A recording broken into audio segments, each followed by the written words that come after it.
amores, sejam bem-vindos a mais uma aula de português. Eu sou a professora Gilma Santos e a partir de agora o nosso encontro está só começando, hein? E aí, preparados? Crianças, na aula de hoje vamos conversar sobre diário de campo. A gente vai ver algumas características desse gênero, tá? Então, se preparem, se organizem. E aí, vamos lá? Ampliar um pouquinho mais os nossos conhecimentos sobre nossa língua portuguesa. E aí, meus amores, vocês podem começar já com essa pergunta. Tia, o que é um diário de campo? Simples. É um caderno de notas, tá? Em que você registra pensamentos, ideias, anotações, tá? De campos. E para que serve um diário de campo? É usado para registrar o processo de uma descoberta, de um invento, ok? Quanto à linguagem, ela deve ser objetiva, a fim de descrever de forma precisa os eventos relacionados ao trabalho ou à investigação. Meus amores, primeiramente, vamos entender o que é um texto, certo? Olha só, texto é um conjunto de palavras e frases encadeadas que permitem interpretação e transmitem uma mensagem. Inclusive, na aula de hoje, nós vamos ler um texto, um diário de campo, tá? E aí é necessário que a gente saiba o que é um texto, tá? Para que a gente entenda que mensagem um texto como esse quer nos passar. Mas antes de fazermos a leitura, eu preciso conversar com vocês sobre contexto. Tia Gilma, o que é contexto? Crianças, na língua portuguesa, toda palavra necessita de um contexto. E tia vai explicar para vocês, até porque quando formos ler o nosso texto, o nosso diário de campo, pode ser que vocês encontrem algumas palavras que vocês podem até sentir dificuldade de compreender o significado delas. E eu digo podem até sentir dificuldades porque na hora da leitura, às vezes essa dificuldade é superada. Ela é entendida e compreendida por conta do contexto, que nada mais é que uma circunstância essencial na construção de textos. Assim, são todas as informações que acompanham o texto. Deixa eu dar uma dica bem especial. Quando a gente fala de contexto dentro de um texto, a gente fala de situação, tá? Todo texto apresenta uma situação. Por quê, professora? Porque esse texto ele vai me transmitir algo, certo? E muitas vezes esse algo eu já sei, porque tenho conhecimentos prévios que me permitem entender esse texto. Ou seja, de acordo com o contexto dela, né, da situação que ela apresenta, eu vou entender as palavras que nele vão se apresentar. Gente, contexto na linguagem portuguesa é tão importante. Eu vou dar um exemplo para que vocês possam compreender, tá? Quando eu falo a palavra manga, o que é que você lembra? O que vem à sua mente? Já sei do que você lembrou. Você pensou numa manga docinha, gostosa, não foi mesmo? Mas, de repente, eu poderia estar falando da manga de uma camisa e não da fruta, como você pensou, certo? E o que é que nos ajuda a diferenciar uma coisa da outra? É exatamente o contexto do texto. Pois ela tem um significado, né, para cada situação. Olha, se eu digo, que manga deliciosa, ora, Eu sei que eu estou falando da fruta. O contexto dessa frase me dá essa certeza. E se eu digo, a manga da camisa rasgou? Agora sim, ficou fácil. A manga da camisa. Ok? Por isso, meus amores, na língua portuguesa a gente precisa de contexto, tá? Para a gente entender o significado das palavras. E por isso também que é importante, antes, né, de eu começar a leitura do nosso texto de hoje, ter falado para você sobre texto e contexto, tá bem? Hoje eu vou apresentar um diário de campo. Então, todas as palavras que vão vir se apresentando nesse texto, elas vão ter significados de acordo com a situação que esse texto está, tá? Agora a gente vai fazer a leitura de um diário de campo. Abra o seu livro de português, página 84, e acompanhe a leitura comigo. Olha só o título do texto: Diário de um paleontólogo. Paleontólogo? E o que é isso, tia Gilma? Bom, meus amores, de acordo com a leitura, a gente vai conseguir identificar o significado. Lembra que eu falei do contexto? Assim fica cada vez mais fácil a compreensão, tá bom? Desse texto. Então, vamos iniciar a leitura. 1º de abril de 2009.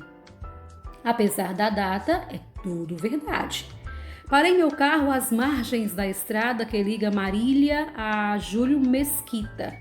A região é conhecida por abrigar rochas do período Cretáceo, ou seja, que datam de 65 milhões a 70 milhões de anos atrás, época em que o planeta era habitado por dinossauros. Eu estava justamente à procura de novos registros fósseis de animais pré-históricos. Fiquei olhando para um paredão de rocha. Com as mãos, retirei alguns pedaços de rocha e pude perceber que se tratava de um osso fossilizado. Era o meu dia de sorte. Eu estava diante de uma grande vértebra de dinossauro. Tia, eu já descobri que esse texto é um registro de algo que aconteceu com uma pessoa que estava lá anotando tudo, né? O que estava fazendo. É um relato, né? E é o relato de quem, pessoal? É o relato de um paleontólogo, não é isso? Ok? Vamos continuar a leitura? 2 de abril de 2009. Observando com mais atenção, percebi que outras rochas pareciam despontar do paredão. Eram, na verdade, outros fragmentos ósseos que ficaram expostos quando a colina foi cortada para a construção da estrada. Cada vez mais animado, descobri outros fósseis que mais tarde seriam identificados como pedaços de costelas, vértebras e outros ossos. Algumas semanas depois, você deve imaginar como um paleontólogo, um especialista nas formas de vida que habitaram a Terra no passado, fica ao encontrar restos de dinossauros. Muito empolgado.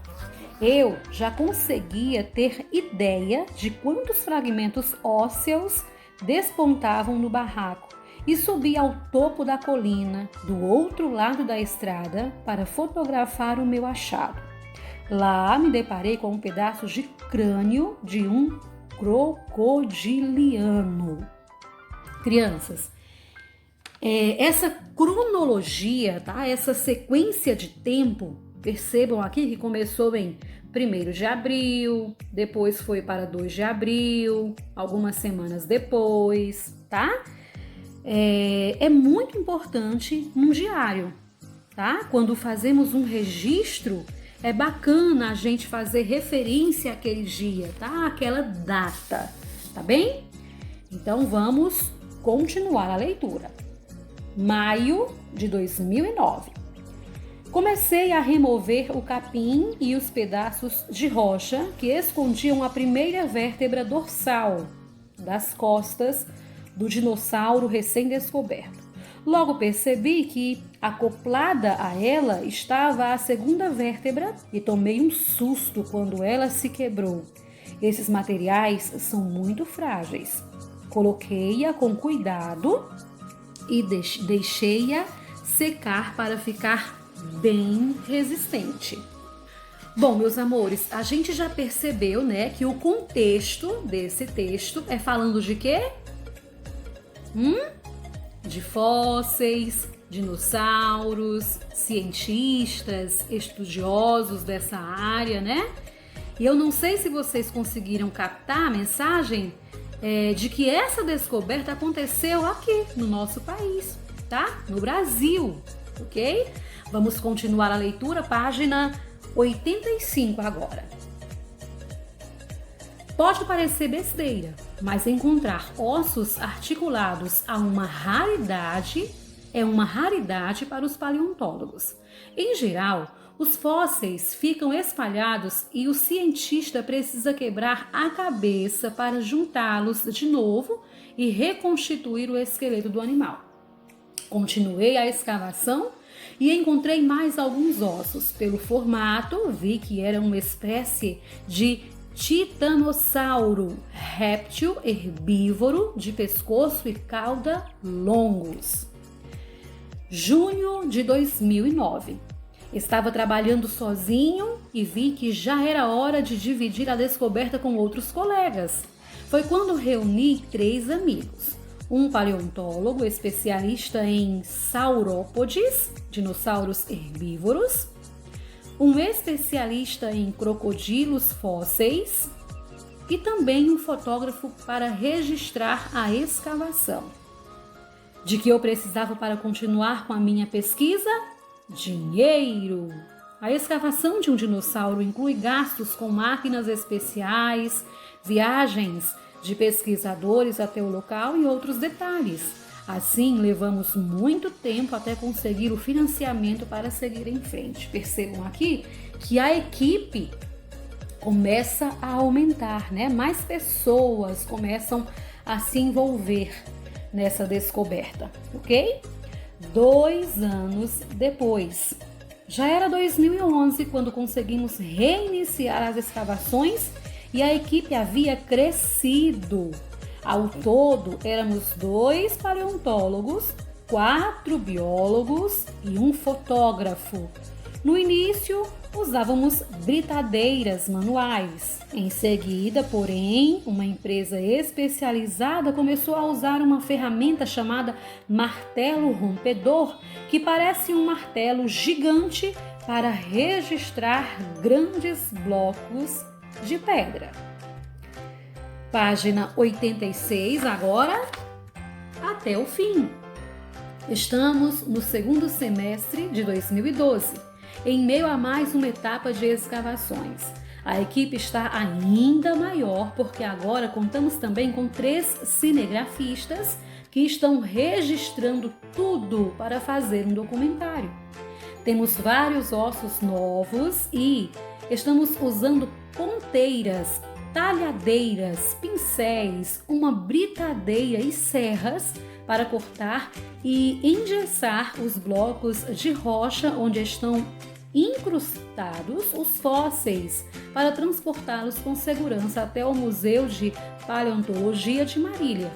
Cada peça será analisada quanto ao seu tamanho e formato e em seguida faremos uma descrição detalhada de tudo que foi encontrado.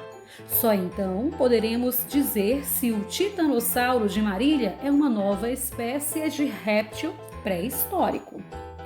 E aí, meus amores, depois dessa leitura, ficou mais fácil entender o que é um paleontólogo? Tenho certeza que sim. É uma pessoa especialista, né, em estudar fósseis de dinossauros.